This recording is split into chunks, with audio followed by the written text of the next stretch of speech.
everyone, this video is on epidural anesthesia. This is third part of neuraxial block video.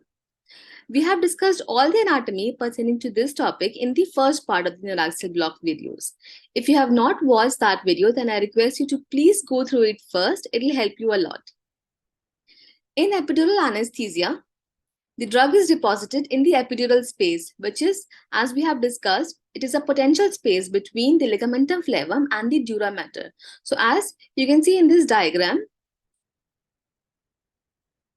in the epidural anesthesia, epidural needle is inserted.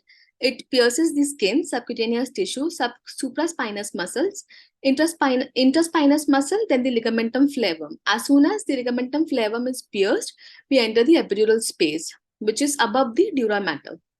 So epidural anesthesia can be given both in the communicative patient as well as in a patient with general anesthesia, depending on the indication. So it is instituted in sitting or lateral positions. We have discussed about these positions in spinal anesthesia video. And prone position is used for caudal blocks, which is a type of epidural anesthesia. So first, let's discuss about the needles. So epidural anesthesia, for epidural anesthesia, there are three types of needles: the Tuohy needle, Weiss needle, and Crawford needle. Tuohy needle is the most commonly used, which you will be using daily. It has blunt tip. As you can see in this enlarged diagram, the blunt tip, it is known as the Huber's tip, H-U-B-E-R, Huber's tip. It is blunt so that it do not, and curved so that it do not penetrate the dura mater. In contrast, the Weiss needle has shorter bevel. It has prominent wings to stabilize the grip. And the Crawford needle, it has straight tip. It is not curved. It is used for caudal anesthesia and midline thoracic anesthesia, epidural anesthesia. So in the Tuohy needle, T-U-O-H-Y, Tuohy needle, it is the most commonly used. So it is, the needle part is 8 to 9 centimeters long. So you'll see that in the combined spinal epidural set, it is 9 centimeters long, whereas in the epidural set, it is 8 centimeters long. So this is the open-ended tip, the curved tip, and the marking starts after 3 centimeters. And there is 1 centimeter each, 4, 5, 6, 7, 8 centimeters. And the tip, the hub of the needle, it is 2 to 3 centimeters long. So total length of the needle is 10 to 11 centimeters. So this is the needle, and then this is the epidural catheter. In epidural anesthesia, through this needle, it is a hollow needle through which this epidural catheter is introduced. So this catheter is made up of plastic and it is 100 centimeters long, as you can see in this diagram. So it is 100 centimeters long and there are various markings. It has inside, some of the catheters have stainless steel coil inside, which prevents kinking and bending of this epidural catheter. And the markings, the end of the epidural catheter has this blue tip. It is blue in color because when we remove the epidural catheter, maybe after 3 to 5 days, then we have to make sure that the blue tip is intact and we have not left any part of the catheter inside the patient. So it is blue in color. The catheter tip may be closed or open. If it is open, then the drug comes out through the open end. If it is a bullet tipped closed tip, then there are proximal 3 ports through which the drug comes out. So it is multi-orificial. Some catheters are multi-orificial. So it provides better distribution of the local anesthetic, but it requires a larger depth of the epidural catheter to be placed inside the epidural space.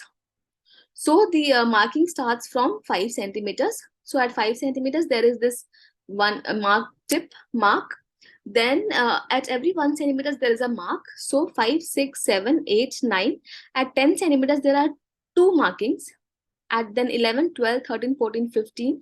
At 15, there are 3 marks.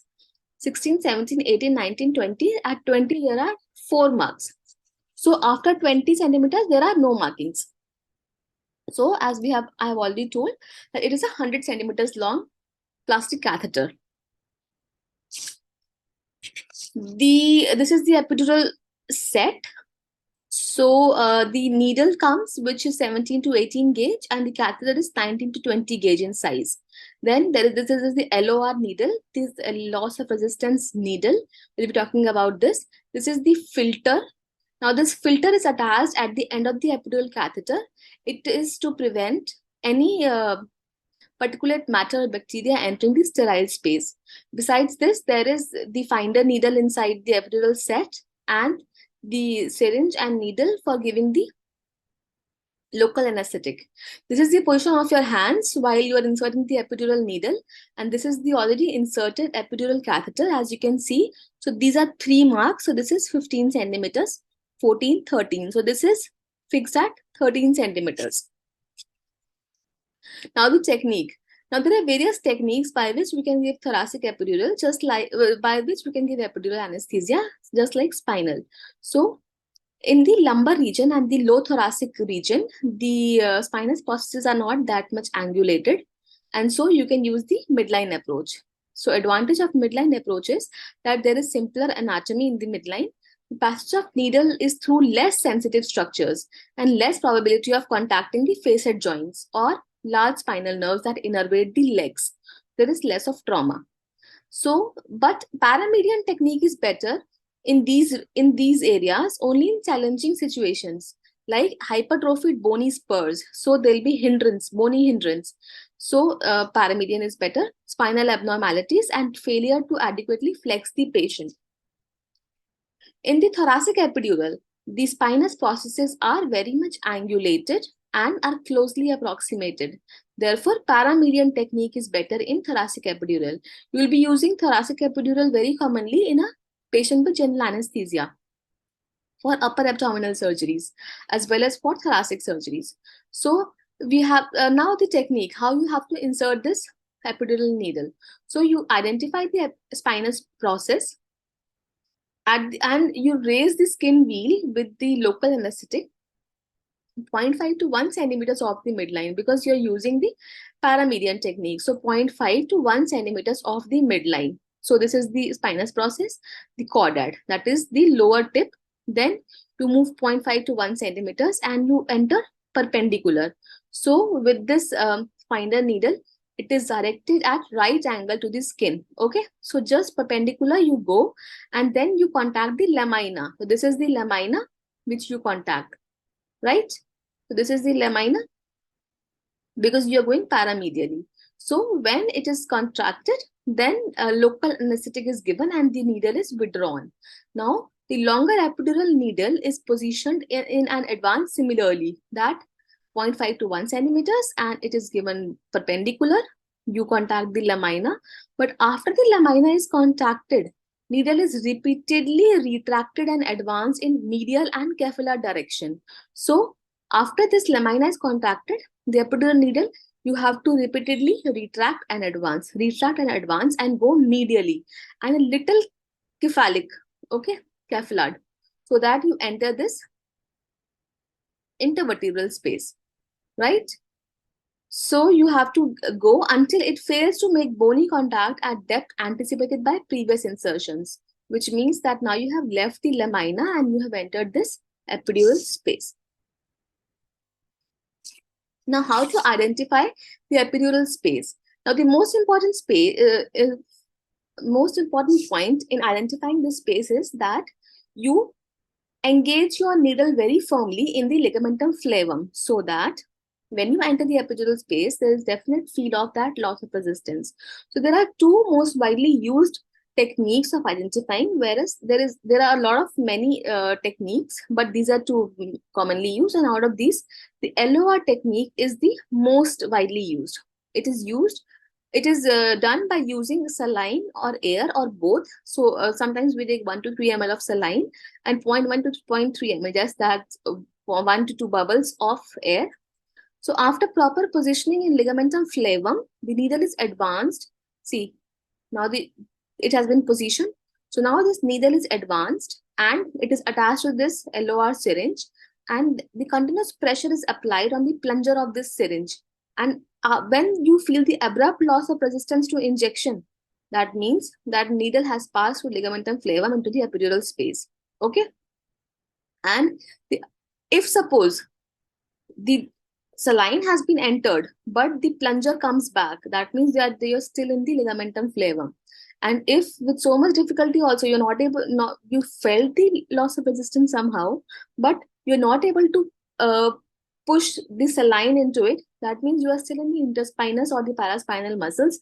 You need to further advance your needle. Okay. So second is the hanging drop technique, in which a small drop of saline is placed at hub of the epidural needle. So this is only the needle, no syringe is applied here, but a drop of saline is placed at the hub of it as the needle passes into the epidural space. Because it is a negative pressure space, so saline drop is retracted into the needle by negative pressure in epidural space. Okay. So this is for thoracic. But in lumbar region, there is not really negative pressure. But as the needle is advanced, the dura is retracted and that creates negative pressure. So the saline drop will be retracted inside. Administration of local anesthetic. So now once the catheter, there are two types of epidural anesthesia: single shot epidural anesthesia and continuous epidural anesthesia. So in single shot, it is simple. It is like spinal. You're just giving the drug in the epidural space. Distribution of local anesthetic is more uniform. And while you're giving either of the two, you have to administer first the test dose. The test dose of local anesthetic contains lidocaine and epinephrine. The 3 ml of 1.5% lidocaine with epinephrine 1:2 lakhs. And it is assessed after 3 minutes. So what do you assess? Lidocaine is given to see that if by mistake we have entered the spinal space, the CSF, because the effect, the sensory and motor blocks comes very rapidly if we have given the test dose in the spinal space. And epinephrine is used because if by mistake you have entered the vascular space, then this epinephrine cause increase in the heart rate. So you can be sure that you are in the vascular space, because sometimes on aspiration the blood does not come, but you are in the vascular space. So there will be increase in heart rate 15 to 20% from the baseline. So after you have assessed that yes, there is no subarachnoid or vascular injection, local anesthetic is injected in fractionated doses over 1 to 3 minutes. In continuous spinal anesthesia, the catheter is advanced 3 to 5 centimeters beyond the needle tip position in epidural space. So after the needle is put and you are sure that you are in the epidural space, the catheter is introduced through it and it is advanced 3 to 5 centimeters more. And that's it, not beyond that, because further advancement may lead to catheter into the epidural vein, or the catheter may exit the intervertebral foramen, or it may wrap around the nerve root. Okay. So, and also it is very important that while the needle is inside, you never pull back the catheter. If the catheter has already advanced more than 11 centimeters, which is the length of your epidural needle, then you don't have to pull back the catheter, because it may lead to shearing or transition of the catheter and a piece of catheter may be left inside the sterile space. So after this drug has been, this epidural catheter has been placed, you firmly tape it, and the aliquots of local anesthetic is given only after negative aspiration. There has to be no CSF or blood coming out from the catheter when you give the drug. So it is given in 5 ml of aliquots. Now this caudal anesthesia, something about caudal anesthesia, this is a type of epidural anesthesia only. It is used most commonly in pediatric population and the patient is placed prone or lateral. The sacral cornu is identified, which is unfused lamina 3 to 5 centimeters above coccyx. So you feel the tip of the coccyx and above 3 to 5 centimeters, there is sacral cornua, which are unfused lamina, and this is a space.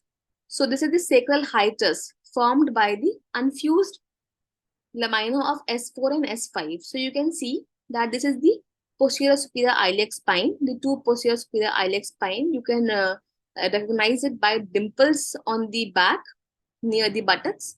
So this forms the base of this triangle, and at the apex of the triangle is the sacral hiatus. Okay, so Segmental hiatus is the depression between the conua. So needle is introduced first perpendicular to skin through sacrococcygeal ligament. So when you pierce it by the sacrococcygeal ligament, there is a distinct pop. Then the sacrum is contracted and the needle is withdrawn. See, like this. So first you go perpendicular, the needle is then withdrawn when you hit the sacrum, and then the angle is reduced and further reduced, and the needle is advanced 2 centimeters into the epidural caudal canal. So to confirm that you are in the caudal space, you inject 5 ml of air or saline through the needle, okay? And you palpate the skin directly above the caudal canal. So when you inject this air or saline, you place your hand, you place your finger above the skin and directly above the caudal canal, and see if there is no, if there is subcutaneous crepitus or swelling, that means that it is malpositioned and the needle needs replacement. A long-acting local anesthetic, if given through this caudal anesthesia, it very much limits the general anesthesia requirements. So the analgesic and the inhalationals, everything is required in very less amount if a good caudal anesthesia is given. So it is a very good art to practice and produce effective post-op analgesia for perineum and lower lumbar surgeries. Now, level of anesthesia. In epidural anesthesia, there are various factors on which the level of anesthesia depends, which is dose and the site. Dose is volume into concentration. So, the administration of equivalent dose. If we are giving same dose but at lower concentration, so we can give higher amount. So, it causes greater spread, right? In lumbar injection, there is cephalad spread because there is negative intrathoracic pressure. So that's why the drug goes upwards. Now, the duration of anesthesia depends on which drug we are giving. So chloroprocaine, lidocaine, bupivacaine, ropivacaine. Nowadays, we don't use chloroprocaine, but earlier it used to be of use. So it was a short duration and very fast onset. And lidocaine, which we use, the onset is 10 to 15 minutes. And if it is given plain, it works for 1 hour to 2 hours. And if it is given with epinephrine, which is an adjuvant, we'll be talking about it. So it will work for 1.5 hours to 3 hours. Bupivacaine and ropivacaine are longer acting. They are slow to onset, 15 to 20 minutes, but they act longer. And with epinephrine, even longer. So adjuvants. Adjuvants is epinephrine and opioids and soda bicarbonate. So epinephrine is used as an adjuvant very commonly. It prolongs the duration of action of local anesthetic and it reduces systemic toxicity because it causes vasoconstriction. So the drug is not absorbed and it remains in the epidural space for a longer duration. So less toxicity and longer duration. And opioids. Now the opioids, whether we are using morphine or fentanyl, they have different mechanism.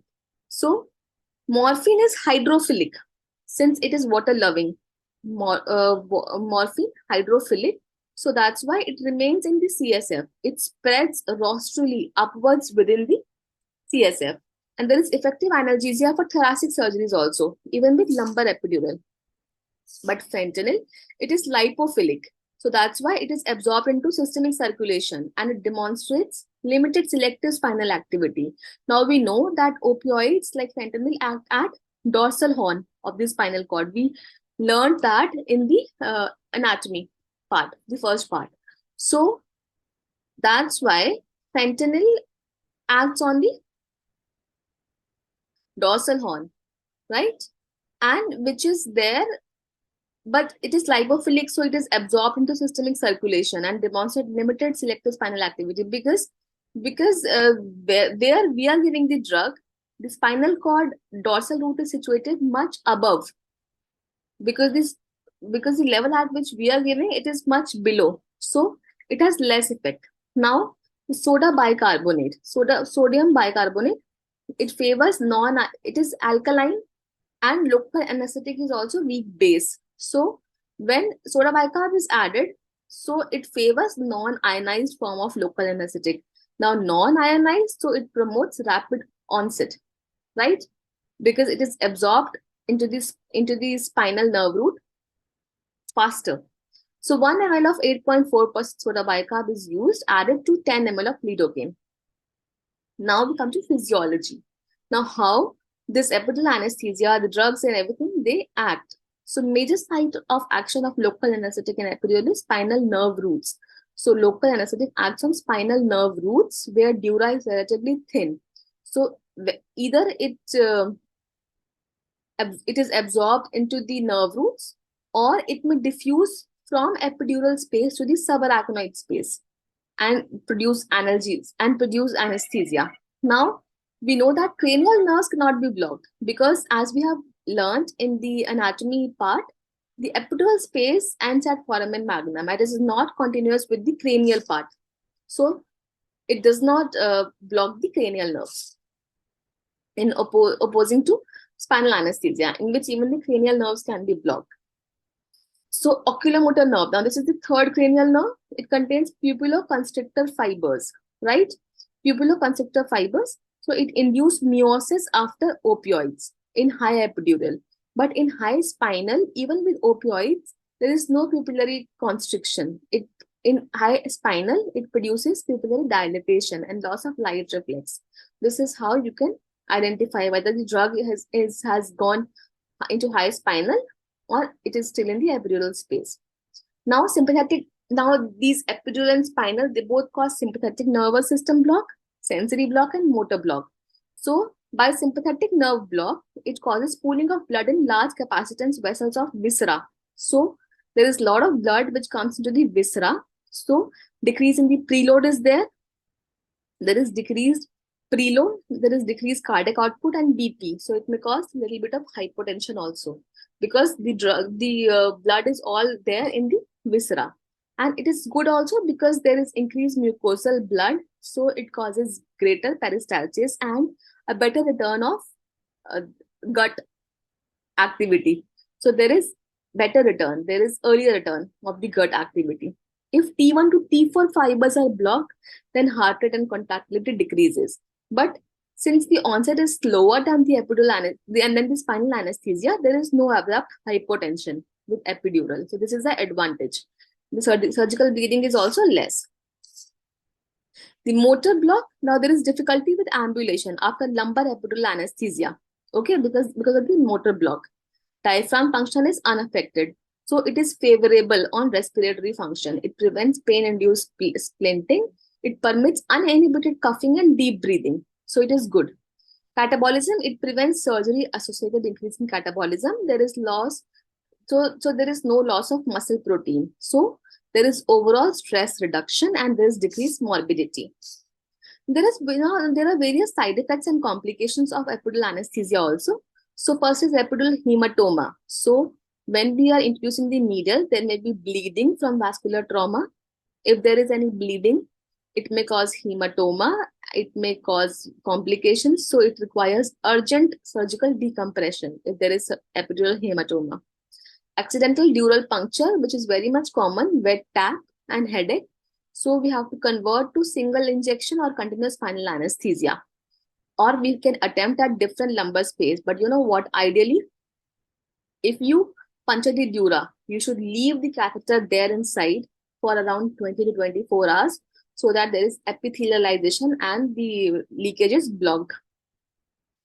And then there is systemic hypotension, there is systemic absorption and intravascular injection. If suppose because in epidural anesthesia, you're giving a large amount of drug. So that's why it can cause intravascular toxicity. So to start with, there can be mild CNS symptoms like restlessness, slurred speech, tinnitus, loss of consciousness, seizures also we have seen, and cardiovascular collapse. And bupivacaine is cardiotoxic also, okay, at higher doses. Accidental subarachnoid injection can be there. So large amount of local anesthetic is there. So there are chance of total spinal anesthesia. In spinal anesthesia, as we know, there will be dilated non-reactive pupil. So support ventilation and hemodynamics, that is most important, that we have to recognize and we have to treat this total spinal anesthesia as soon as possible, because otherwise the patient will enter into vegetative state. So aspirate the drug from CSF and irrigate subarachnoid space with saline. Then there is subdural injection. Unusual block with patchy unilateral sensory anesthesia is there in this. It is very uncommon because it is very less space, subdural. Then there can be neural injury by your needle or your catheter. This was about epidural anesthesia. Then there is something about combined spinal epidural anesthesia. You will see that in your operation theaters, in some surgeries, you will be putting both the spinal and the epidural anesthesia. So you can use different sets, like separately the spinal needle and the epidural set, or you can use a combined set also, which comes with both the needles. So spinal anesthetic and epidural catheter are placed concurrently. So there are advantages of both. Spinal, there'll be rapid onset and there'll be intense sensory anesthesia. And epidural, because you can supplement and extend the duration of anesthesia in the post-op period also. And also during surgery, if the surgery goes on for a longer time. The indications are obstetric or orthopedic, like THR and TKR. So in combined spinal epidural anesthesia, what is done is that this is the epidural needle, okay? Epidural needle, and through this, first you insert the epidural needle like we have studied just now. So it is in the epidural space. This green is the ligamentum flavum. So you pass this ligamentum flavum, LOR technique, and you enter into this epidural space. Now, when you have entered this, now first you insert the spinal needle through it. There is this spinal needle which comes with this, and you advance it a little further, and you feel that loss of resistance when it enters this subarachnoid space. You give the drug here, and then you remove this spinal needle.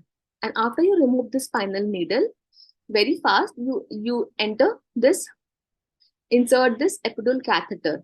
Now this catheter will come into this epidural space, and then you remove this epidural needle also, and now the drug has been given in this CSF, so there is immediate onset, and this catheter has been placed in the epidural space and it is taped at the back of the patient, and we can extend the block whenever it is required. So this was all about the epidural anesthesia. So I hope that you all have understood about the anatomy, the spinal and the epidural anesthesia in these 3 videos. Thank you and have a nice day. And please do like, subscribe and share this video.